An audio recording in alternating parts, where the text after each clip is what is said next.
नमस्कार दोस्तों मैं अनुराग तिवारी आपका अपने YouTube channel Tiwari legal solution में हार्दिक स्वागत करता हूं और अभिनंदन करता हूं और आपसे निवेदन करता हूं कि मेरे इस चैनल को सब्सक्राइब कर दीजिए, जिससे मैं आपके सामने नए वीडियो बनाता रहूं और आपको प्राप्त होता रहे। दोस्तों, आज का जो हमारा टॉपिक है वो ये है कि मुझको चूँकि इस वीडियो के माध्यम से दोस्तों मैं लोगों के मन से कुछ सवालों का आंसर देना चाहता हूँ और इस भ्रांति को दूर करना चाहता हूँ। सवाल ये है कि जब कोर्ट किसी को सम्मन भेजती है और सम्मन घर पर नहीं पहुंचता है, मतलब जिसके अगेंस्ट में केस, जैसे होता क्या दोस्तों, मैं आपको बता रहा हूं शुरू से। जब कोई कंप्लेनेंट कोर्ट में केस फाइल करता है तो केस फाइल करने के बाद कोर्ट उस पर ऑर्डर करती है कि फला व्यक्ति को सम्मन दिया जाए। अब ये फला व्यक्ति है कौन? फला व्यक्ति वो है जिसके लिए हमने कंप्लेंट दाखिल किया है कोर्ट में।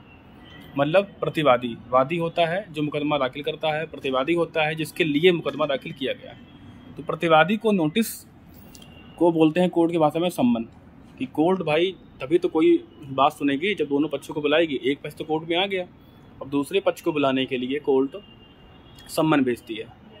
अब जिसके वहाँ सम्मन भेजती है, अगर उसको सम्मन रिसीव नहीं हुआ, मतलब घर पे गया, घर पे ताला लगा या कोई बात है, दोबारा फिर सम्मन जाता है कोर्ट में, तो कोर्ट देखती कि भाई सम्मन गया कि नहीं गया। अब जब सम्मन नहीं गया है कोर्ट में तो कोर्ट एक बार फिर सम्मन भिजवाती है उसी पते पे कि एक बार फिर से भेजा जाए। देखिए, कोर्ट बहुत लीनिएंट होती है, कोर्ट पहले यही प्रयास करती है कि किसी को अनावश्यक नुकसान ना हो। इसलिए पहले बार सम्मन का जब तामीला नहीं होता है, अब सम्मन तामीले का मतलब क्या, ये समझ लीजिए। तामीला थोड़ा सा कानूनी भाषा है। तामीला का मतलब होता है किसी को सम्मन प्राप्त हुआ तो बोलेंगे तामीला हो गया, नहीं हुआ तो तामीला नहीं हुआ। तो सम्मन जब किसी को पहली बार में नहीं तामीला होता है तो दूसरी बार कोर्ट पे भिजवाती है कि भाई फिर से एक बार भेज दो। हो सकता है कहीं गया हो, कहीं किसी काम से गया हो, दोबारा फिर भेज दिया वहाँ पे, दोबारा फिर नहीं रिसीव हुआ। तो अब तो कोर्ट का अब के बाद कोर्ट का अपना दिमाग है, अपना डिसीजन है कि वो क्या करती है। हो सकता है दोबारा भिजवा दे सम्मन, लेकिन ऐसा बहुत कम होता है कि 2 बार भेजने के बाद तीसरी बार भिजवाए।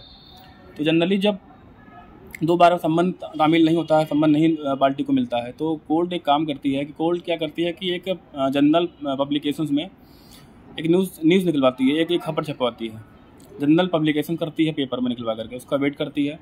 अगर फिर भी कोई नहीं आता है तो कोर्ट ये मान लेती है कि अब उस व्यक्ति को तामीला हो चुका है, उस व्यक्ति को सम्मन मिल चुका है, और फिर कोर्ट एक पक्षीय आदेश पारित कर देती है दोस्तों। तो ये है पूरी प्रक्रिया तब जब सम्मन अगली पार्टी को प्राप्त ना हो, तो उसमें एक पक्षीय आदेश इस तरीके से हो जाता है। अब दोस्तों सवाल ये आता है कि अगर किसी को सम्मन प्राप्त हो जाए और फिर भी कोर्ट में ना आए तब क्या होगा। तो अगर किसी को सम्मन प्राप्त हो जा रहा है और वो कोर्ट में नहीं आ रहा है,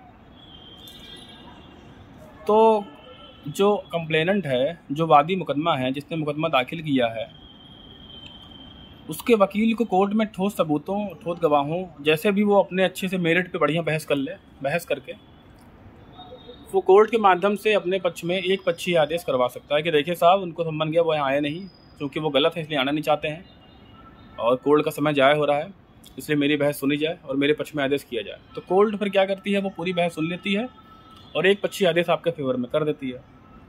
तो दोस्तों, शायद आपको क्लियर हो गया होगा कि अगर सम्मन तामील ना हो, सम्मन किसी अपोजिट पार्टी के पास ना पहुंचे तो कोर्ट क्या प्रोसीडिंग करती है, और अगर सम्मन किसी अपोजिट पार्टी को मिल जाए और फिर भी वो कोर्ट में ना आए तो कोर्ट क्या प्रोसेस करती है।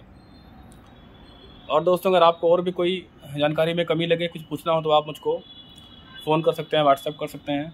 जैसा कि थंबनेल पे मेरा फ़ोन नंबर लिखा रहता है। इस वीडियो को जब आप क्लिक करते होंगे तो एक थंबनेल बन के आता होगा, उस थंबनेल पे मेरा फ़ोन नंबर लिखा हुआ, आप फ़ोन करिए, मुझसे पूछिए, मैं आपको बताऊँगा दोस्तों। नमस्कार दोस्तों, थैंक यू।